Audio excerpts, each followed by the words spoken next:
আসসালামু আলাইকুম everyone, this is Mehedi Hasan. Welcome to our another video. আজকে এই ভিডিওর মাধ্যমে আমরা সবাই জানতে পারবো আপনি যখন নতুন বাইক ক্রয় করবেন এবং বাইক ক্রয় করার পরে আপনি আপনার বাইকটি কিভাবে রেজিস্ট্রেশন করবেন। সো আপনি যদি এই ভিডিওতে নতুন হয়ে থাকেন অবশ্যই চ্যানেলটি সাবস্ক্রাইব করে পাশে থাকবেন।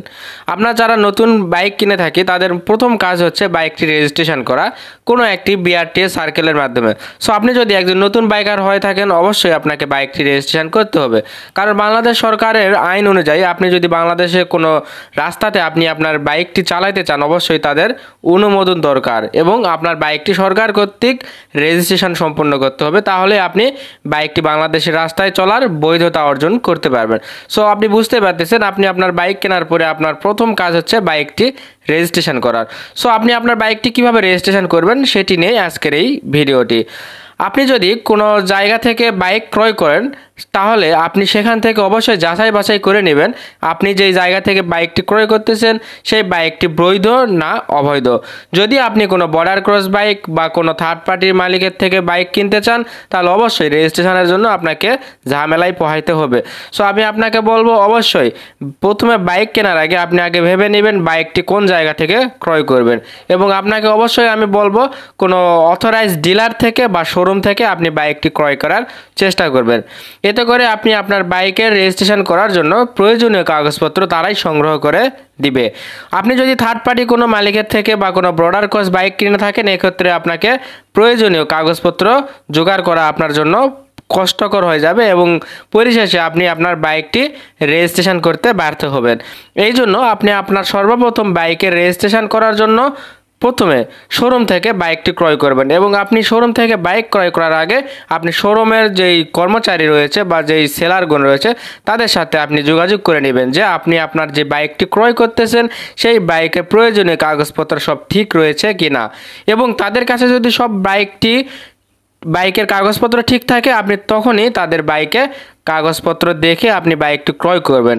এক্ষেত্রে হয় কি অনেক শোরুম রয়েছে তাদের বাইক কেনার আগে তারা প্রয়োজনীয় কাগজপত্র দেখায় না বা তাদের কাছে কোনো সংগ্রহ করা থাকে না, এক্ষেত্রে কিন্তু আপনার বাইকটি রেজিস্ট্রেশন করতে যথেষ্ট দেরি হতে পারে। সো অবশ্যই আপনি আপনার বাইকটি রেজিস্ট্রেশন করার আগে বা বাইক ক্রয় করার আগে অবশ্যই আপনি শোরুম থেকে তাদের কাছ থেকে জেনে নেবেন যে বাইকের প্রয়োজনীয় কাগজপত্র তাদের কাছে আছে কিনা এবং তারা বর্তমানে আপনাকে দিতে পারবে কিনা এটা আপনি আগে শিওর হবেন। সো বাইক রেজিস্ট্রেশন করার জন্য আপনাকে সর্বপ্রথম যে কাজটি করতে হবে আপনি বাইকের সমস্ত ডকুমেন্টস আপনার এনআইডি কার্ড এবং আপনার বাইকের শোরুমের কাগজপত্র সহ আপনার মা বাবা এবং আপনার স্কুল সার্টিফিকেটের কিছু প্রয়োজনীয় কাগজপত্র সংগ্রহ করে রাখবেন। রাখার পরে আপনি আপনার বাইকের যে শোরুম ডকুমেন্টস যেটাকে বলা হয় শোরুম ফাইল, সেই শোরুম ফাইলটি সংগ্রহ করে আপনি আপনার বাইক সহ আপনি কোনো বিআরটিএতে যাবেন এবং সেই বিআরটিএতে যাওয়ার পরে আপনি তাদের থেকে একটি রেজিস্ট্রেশন ফর্ম নেবেন এবং ফর্ম নেওয়ার পরে প্রয়োজনীয় ফিল আপ করার পরে আপনি আপনার শোরুমের কাগজপত্র যখন তাদের কাছে দাখিল করবেন তখন তারা আপনাকে একটি পেমেন্ট স্লিপ দিবে এবং একটি ফর্ম দিবে। সেই ফর্মটি আপনি নিজে পূরণ করে পেমেন্ট দিবেন এবং আপনি যখন বিআরটিএ সার্ভিস নেওয়ার জন্য তাদের পেমেন্ট স্লিপে পেমেন্ট করে দিবেন তখনই কিন্তু আপনার এই বাইকটি রেজিস্ট্রেশন করার প্রথম ধাপটি কমপ্লিট হয়ে যাবে। আপনি বাইক রেজিস্ট্রেশন করার জন্য ফি প্রদান করার পরে আপনাকে কিছু সময় বা কিছু দিন পরে আপনাকে বাইক প্রদর্শনের জন্য আপনার মোবাইল ফোনে একটি এসএমএস আসবে।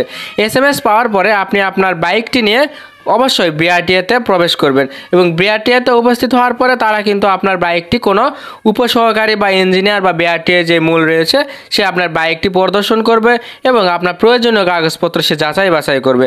বাইকটি দেখার পরে এবং যাচাই বাছাই করার পরে কিন্তু তারা আপনাকে রেজিস্ট্রেশনের জন্য অনুমোদন করবে।